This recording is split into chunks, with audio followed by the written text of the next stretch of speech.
Alors, habillage de texte entre deux colonnes. Je pense pas qu'on avait vu ça, hein? Si? Non. Ben, on avait peut-être vu ça au tout début, mais on va revoir ça rapidement, l'habillage de texte. Donc, ben, on va aller chercher une image sur le web, hein, tant qu'à faire.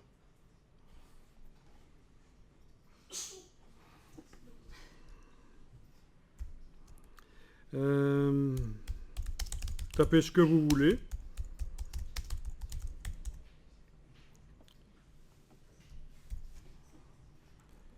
Dans la partie images, dans les outils de recherche, je vais demander quand même une taille supérieure à 2 mégapixels.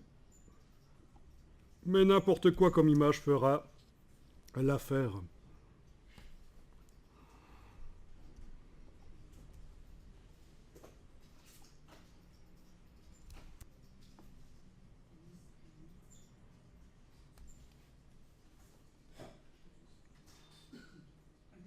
Bon, ceci dit, je vais mettre l'image en tout petit sur la page, et c'est une page pour un iPad, donc pour une publication iPad. Donc en fait, ça pourrait vraiment être une petite image beaucoup plus petite que 2 mégapixels.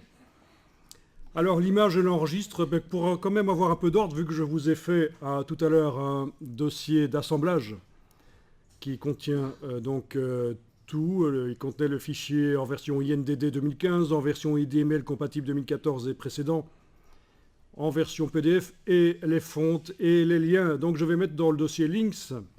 Autant oui, autant mettre à côté du reste, hein.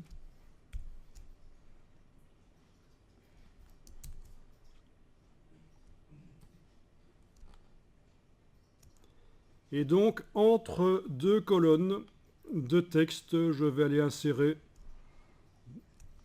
une image qui va habiller.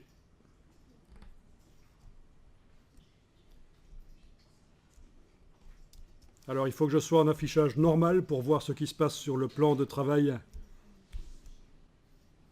Et je vais importer l'image et la déposer sur le plan de travail. Fichier importé. Ah oui, il faut d'abord que je clique à côté de tout avec la flèche noire pour être certain que rien ne soit sélectionné. Puis je fais fichier importé. Et je vais aller chercher là où ça se trouve dans le dossier links, là où je l'ai mise, donc l'image. Cliquez et glissez à droite ou à gauche de la page, en tout cas sur la table de montage.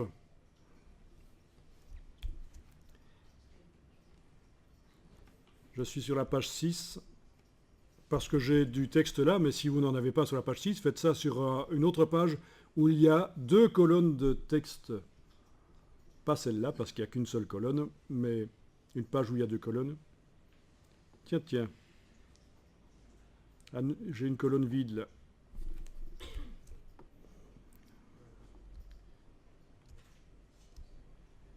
Et j'ai une balise là. Tiens, tiens.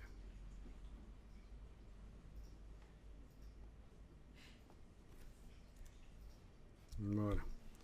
Ok. Vous voyez, j'avais encore une balise de saut de colonne qui traînait. Mais ça, c'est parce que j'ai fait des modifications d'espace entre les paragraphes, changer la police de caractère des sous-titres, etc. Après avoir mis mes balises de saut de colonne. Donc normalement, les balises de saut de colonne, c'est vraiment à la fin qu'on le fait. C'est de la retouche à la fin. Tant que j'y suis, en attendant que tout le monde ait mis son image sur le plan de travail, je vais aller cliquer toujours à côté de tout et double-cliquer sur corps du texte, le style corps du texte, aller enlever mon soulignement, j'ai plus besoin du soulignement. C'était juste pour m'indiquer où se trouvait le corps du texte. Même chose pour texte, info complémentaire, option de soulignement, je décoche. Voilà, ça ressemble un peu plus à quelque chose de normal comme document. Bon, vous avez donc amené sur la table de montage votre image. Vous allez la déplacer entre les deux colonnes. Ah oui, forcément, maintenant que j'ai redistribué, il faut que j'utilise la page 5. Ok, sur la page 5.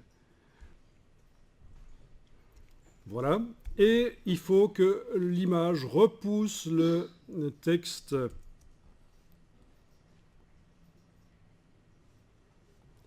Donc toujours en ayant l'image sélectionnée.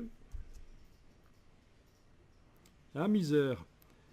J'aurais dû faire un calque pour elle, mais il n'est pas trop tard pour le faire. Ben oui, parce que c'est pas logique qu'elle soit sur le calque numérotation. Vous avez aussi l'image sur le calque numérotation? Bon, je crée un calque que je vais appeler images qui habillent. Les images qui habillent.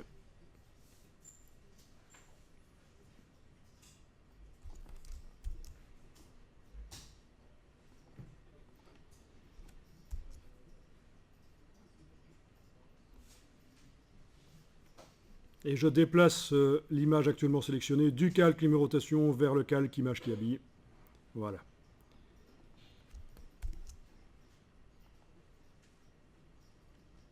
Bon, l'image est sélectionnée avec la flèche noire. Je vais dans le menu Fenêtre, Habillage de texte. Menu Fenêtre, Habillage de texte. Et là, j'enclenche l'habillage. Et le texte n'est plus derrière l'image, il est repoussé par l'image. Donc là, il est derrière, là, il est repoussé. Il faut que j'aménage une zone d'habillage, ici. Donc évidemment, parce que le texte qui va se coller sur le bord de l'image, c'est pas génial. Donc, on aménage une zone d'habillage tout autour de l'image, grâce à ceci.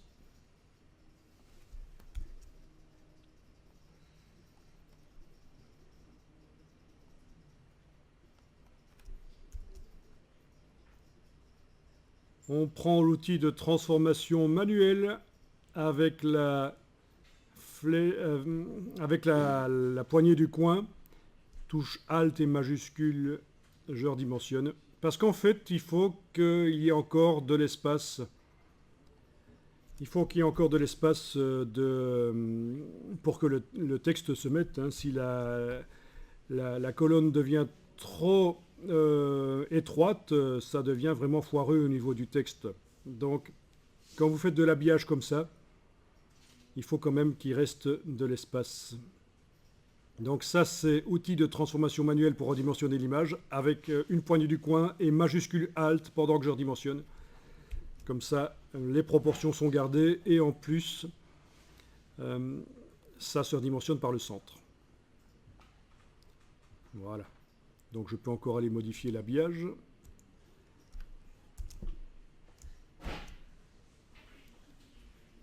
Bien. Le fond coloré là sur le texte, je l'enlèverai aussi, c'est dans le gabarit. Il faudra que j'aille sélectionner chacun des blocs texte et enlever le fond coloré. Donc pour l'instant, ça fait encore un peu bizarre sur les pages que j'ai ajoutées venant du gabarit.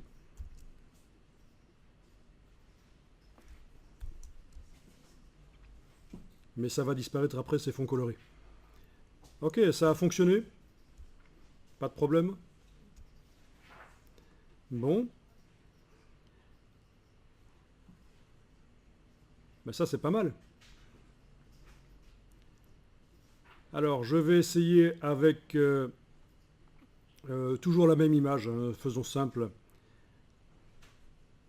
Fichier importé. Donc, je clique à côté de tout, rien n'est sélectionné. Je suis bien sur le bon calque. Image qui habille, les autres sont verrouillés.